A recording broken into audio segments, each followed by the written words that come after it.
வணக்கம்.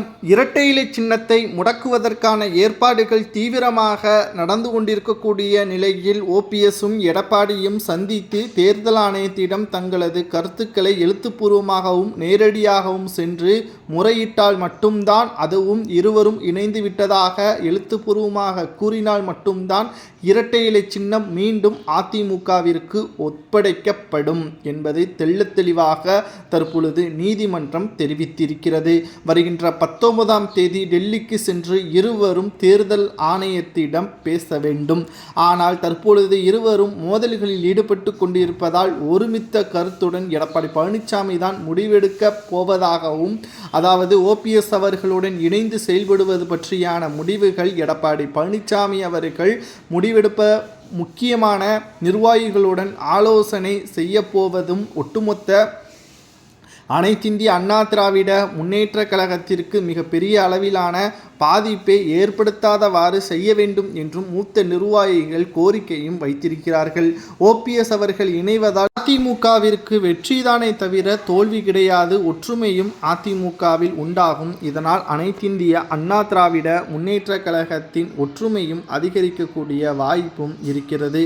இதனால் இதற்கு முன்பாக மறைந்த முதல்வர் ஜெயலலிதா அவர்கள் அதிமுகவை ஒன்றிணைப்பதற்கான பல்வேறு நடவடிக்கைகளை அதிமுகவிற்குள் பல்வேறு சிக்கல்கள் ஏற்பட்ட பொழுது எம்ஜிஆர் அவர்கள் உயிரோடன் இல்லை என்று அறிவித்த பிறகு அவரது மனைவி சொந்தம் கொண்டாடி வந்தார். ஆனால் ஜெயலலிதா அவர்கள் தன் மீது வைத்த நம்பிக்கையும் தொண்டர்கள் மீது வைத்த நம்பிக்கையும் தனக்கு சாதகமாக பயன்படுத்தி கொண்டார். ஆனால் எடப்பாடி அப்படி கிடையாது.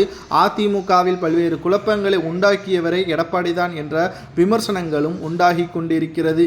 இதில் ஓபிஎஸ் அவர்களை அதிமுகவில் சமபங்கு கொடுக்க வேண்டும் என்றுதான் தற்பொழுது வரை விமர்சனங்களும் எழுந்துள்ளது.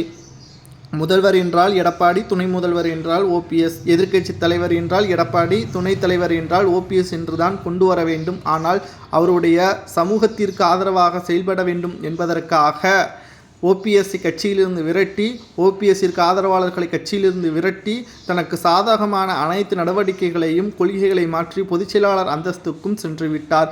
இதை மாற்ற வேண்டும் என்றுதான் ஓபிஎஸ் அவர்கள் தற்பொழுது எடப்பாடிக்கு கோரிக்கையும் அதிமுகவிற்கு கோரிக்கையும் வைத்துள்ளார்.